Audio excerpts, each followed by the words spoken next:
Hey YouTube, as you might have noticed, new intro to my videos. Made it on the handy dandy iPhone, so it's probably not as good as some other people's intros, but I'm trying to step it up for you guys. I'm currently in LaPorte, Texas, working down here at a chemical plant. The Crew Cab S10 is exactly how I left it in the last video. I haven't been able to work on it. Outage season for me is spring or fall, winter, and spring.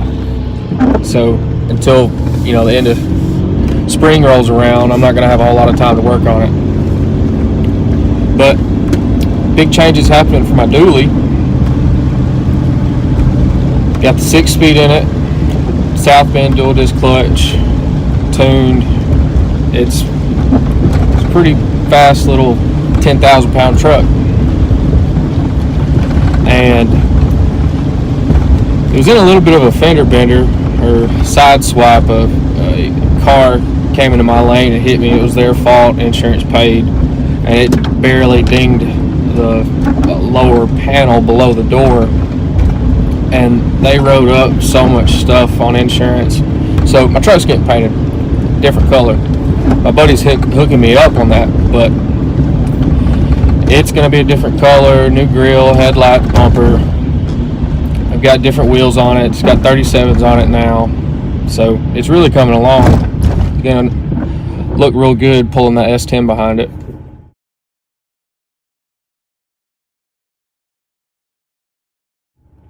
Now, what I'm currently in is a 2001 Crew Cab S10.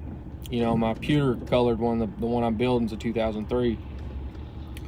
So I bought a Lincoln 250 Ranger. It was like a Ranger 8. It was older model Ranger welder for $1,000. I didn't really use it much. I've got a little smaller multi-quip 180 that I use as far as my gas-powered welder.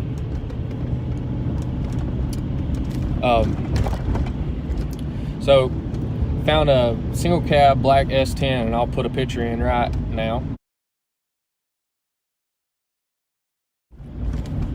And I traded for it, so I had $1,000 in that S10.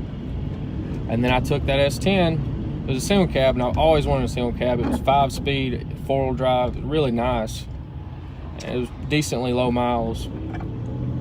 For me, decently low miles is under 200,000. Like 190 is not bad to me, especially with a 5-speed. So I ended up too big. I'm too big for a single cab. I weigh 250 pounds and I'm 6 foot even. So just a little bit too much. And maybe if it was automatic, it wouldn't have been too bad.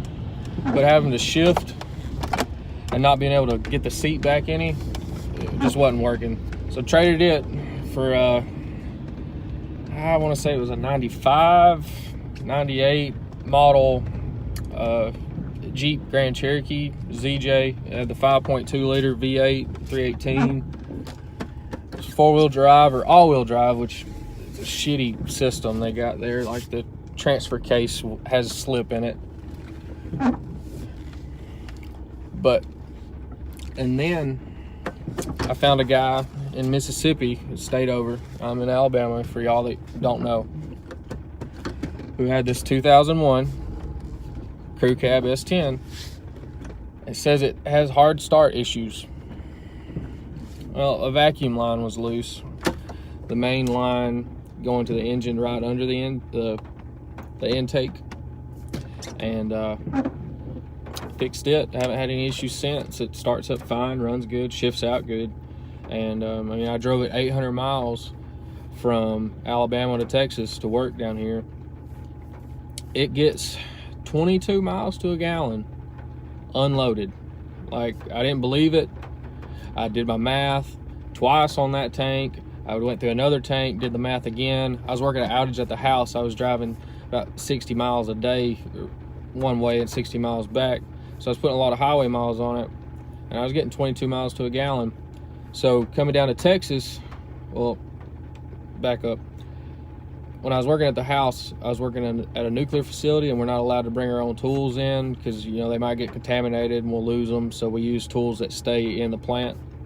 Out here in Texas, I'm working at a gas turbine, and we bring our own tools. So I've got about 500 pounds of tools in the bed and clothes packed. I mean, this thing was full. I had stuff over here in the passenger seat because this is a smaller truck compared to my dually, which is what I normally take.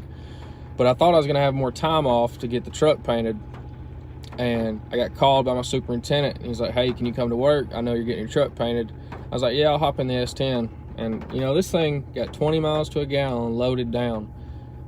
I can't complain about it. It's a great truck. These little 4.3s are good engines. This is the best fuel mileage I've ever got out of one. I don't know what's up with it. I actually just put tires on it today. I just left AutoZone picking up a little oil fitting for it.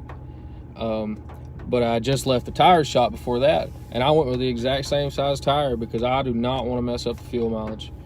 I did go to an all-terrain. It might be a little bit heavier than a street tire, but I didn't go up in diameter. I don't want to take a chance. Like, you know, if you put a little bit bigger of a tire, I thought about going to a 30 by 950 instead of the 235/75.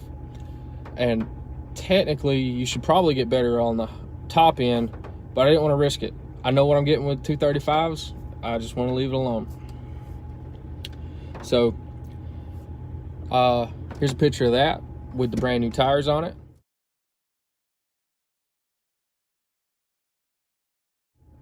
But so, not anything new in this video, just a little bit of catching up, trying to keep you guys updated.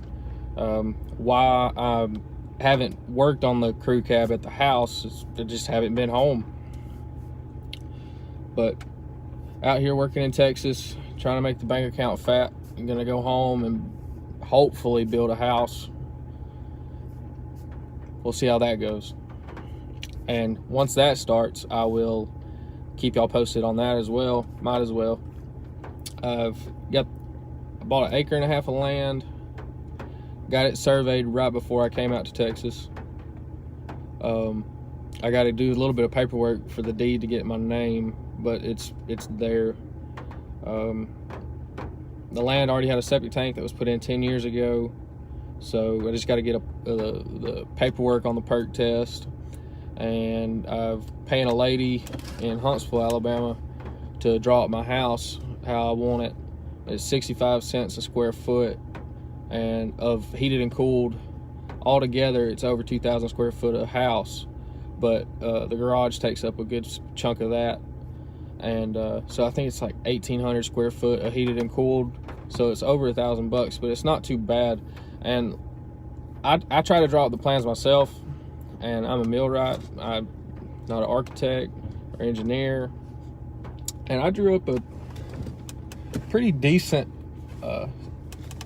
house plan on the computer,